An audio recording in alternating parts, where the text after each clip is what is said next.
दोस्तों रात इस समय हमारी गाड़ी गन्ने पे चल रही है, तो हम कई वीडियो बता ही चुके हैं। रात 12 बजे के लगभग एक गाड़ी वाला आया, हमारी गाड़ी खाली होने को थी फैक्ट्री में, तो बोला कि हमारी साथ की गाड़ी एक गायब हो गई गन्ना की भरी हुई। अरे भैया, गन्ना की गाड़ी को कौन ले जाएगा, कौन चोर ले जाएंगे, क्या हो जाएगा? तो बोला नहीं गई, ड्राइवर भी गायब है, गाड़ी भी नहीं मिल रही है, और हमारी गाड़ी पहले उतरवा दो, हमें FIR करानी है।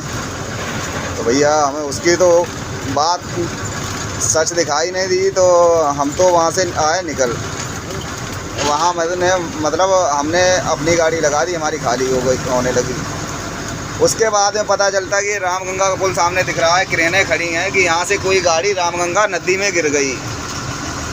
तो गंगा जी में यही अनुमान लगाया जा रहा है कि वही ट्रम्बा गन्ना का भरा हुआ गिरा है। देखो कितनी भीड़ है। ये तो बदकिस्मती से हमारा मोबाइल साफ नहीं चल रहा।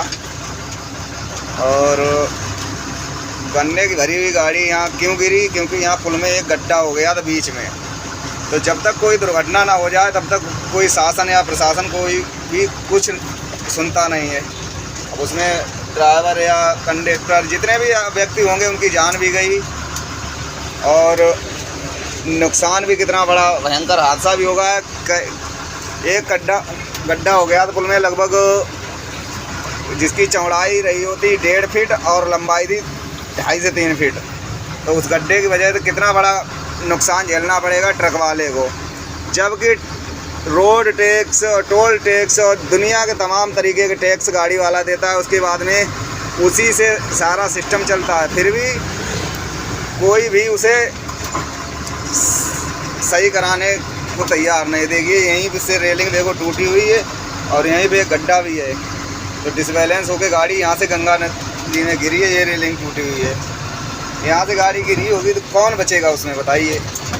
और इसका जो गड्ढा है वो भी हम आपको दिखाते हैं। यहाँ पे बैरियर रख दिया गया, रात को कुछ नहीं था। ये देखिए, ये रहा, कितना खतरनाक गड्ढा है, जो कि नीचे से आर पार भी दिख रहा है। तो इतने लापरवाही की हद हो गई है भाई। पैसा ट्रक वाले का भाई, हर 3 महीने में करोड़ों रुपए वसूलते हैं, करोड़ों क्या अरबों में गिनती होगी वसूलते हैं।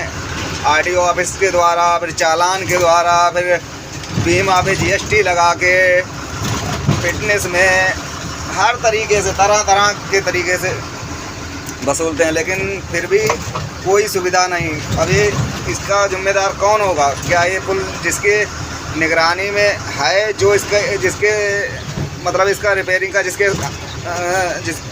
जो जिम्मेदार है, जो रिपेयरिंग करवाता है, क्या वो क्या इसकी जिम्मेदारी लेगा?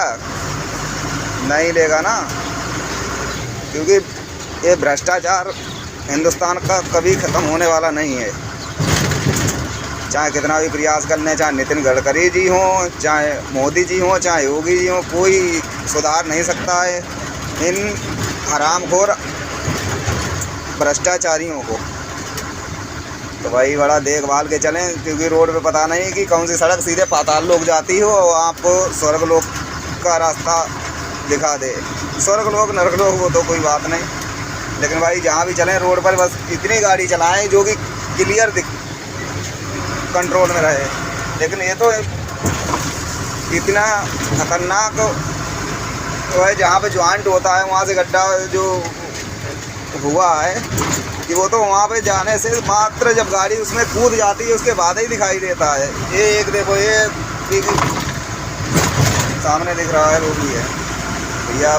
जिसका नुकसान हुआ, किसी की जान गई, किसी के बच्चे अनाथ हुए, लेकिन अफसरों को क्या चाहिए? केवल भ्रष्टाचार, लापरवाही, घर में बैठे बैठे ही पैसा निकल जाता है और काम कागज़ों में हो जाता है, लेकिन हकीकत में कुछ नहीं। चलो भाई, हमें भी चलना तो इसी पे है, लेकिन देखभाल के चलेंगे।